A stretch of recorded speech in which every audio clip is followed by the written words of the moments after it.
دلێ ڕەسوول وەرزشوانی دێرین و دیاری هەولێر و کوردستان دوای ململانەیەکی سەخت لەگەڵ نەخۆشی کۆچی دوایی کرد. دلێ ڕەسوول ساڵانێکی زۆر وەکو یاریزان و ڕاهێنەری یاریباسکە لەسەر ئاستی هەرێم و عێراق خزمەتێکی زۆری کردووە. لە بواری کاجێڕی وەرزش ڕۆڵێکی بەرچاوی لە نێوەندا وەرشەکان هەبوو و هەمیشە لە هەوڵی پێشخستنی بواری وەرزش بووە. جگە لەمانەش لە پاڵوەرشەکەی وەکو پێشمەرگەیەکی شاخ لە خزمەت گەلەکەیدا بووە و لە ڕێخستنەکانیش هەمیشە کاری کردووە و ڕۆڵی کاریگەری هەبووە.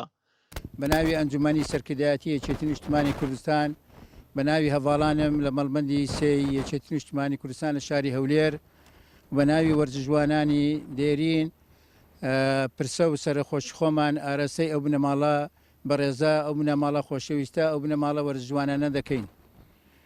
لەخوای گەورە دەپارڕینەوە کە خوا سێبوری مناڵەکانی هاوسەرەکەی برایەکانی بداتن. کاک دلێر ڕەسوول یەکێکە لە کادرە تێکۆشەرەکانی یەکێتی نیشتمانی کوردستان، پێشمەرگەیەکی دێرین بوو لە ساڵی 1986 تووشی بەردومانی چیمیاوی بوو و زامدار بوو لە شەڕەکانی ئەو کاتی کە لەگەر ڕژێمی گۆڕبگۆڕی سەدام حوسێن ئەنجاممان دەدا. کاک دلێر لە ساڵی 1991 لە فەرقەی فاروق بریندار بوو ئەو کاتی کە دەشانە چەکدارەکانی یەکێتی لە تەنزیماتی یەکێتی بوو هەوڵیاندا بۆ گرتنی ئەو بنکەیە مرکزی فاروق کە لای زۆردەتان دیار و ئاشکرایە لەوێ بریندار بوو.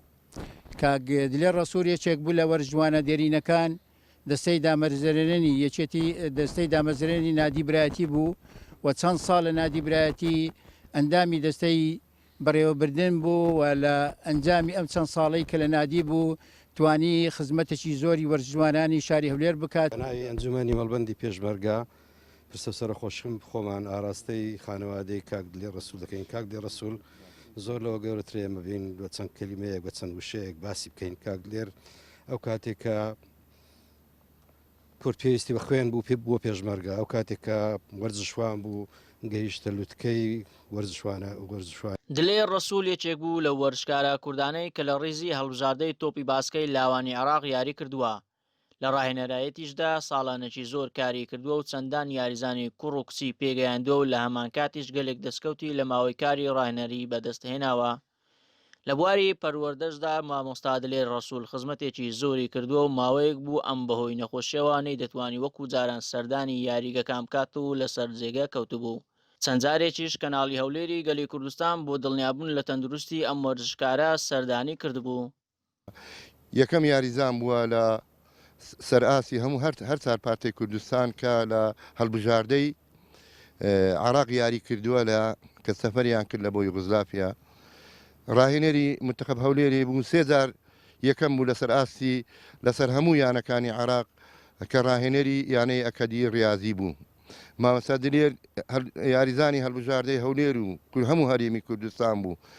کاک دلێر ئەو کاتێکە یاریزانێکی دڵسۆزی شاری هەولێر بە ئاست بە ئەخلاق بە خۆڕەوز بە کوردایەتی بە هەموو شێوەیەک ئاستێکی زۆر باشی نیشانەدا.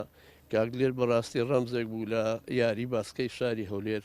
هەموو کوردستان شانازی بە کاک دلێر دەکا، دەگمەنە یاریزانی وەکو کاک دلێر دروست بێتەوە. کاک دلێر بەڕاستی ئێمە وەکو هەولێر بەڕاستی کەسێکی زۆر دڵسۆزی شاری هەولێر بوو. بە هەر کاتێکی یەک لە یاریزانە هەرە باشەکانی ئەو کاتی یانەی وەرزشی هەولێر و یانەی وەرزشی برایەتی. دلێ ڕەسوول یاریزان و ڕاهێنەری تۆپی باسکەی ناوداری شاری هەولێر و کوردستان لە ساڵی 1963 لەدایک بووە. وەکو یاریزان یاری بۆ بنکەی وەرش و لاوانی هەولێر و هەڵبژاردەی پەروەردە و هەڵبژاردەی لاوانی باسکەی عێراق و یانەکانی برایەتی و هەولێر کردووە. وەکو ڕاهێنەریش ڕاهێنەری هەڵبژاردەی ئافرەتانی باسکەی عێراق بۆ و لەگەڵ تیپی باسکەی کچانی یانەی ئەکادیش دوو جار بۆتە پاڵەوانی عێراق. مامۆستا بووە و لە بەڕێوەبەرایەتی چالاکی وەرش و دیدەوانی خزمەتی کردووە. پێشمەرگەی دێرین بووە.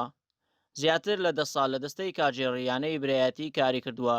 ڕۆژی سێزدەی کانونی یەکەمی ساڵی 2020 دوای ململانێکی سەخت و درێژ لەگەڵ نەخۆشی لە شاری هەولێر کۆچی دوایی کرد و لە گۆڕستانی کارگەی قیڕبەخاک سپێردرا.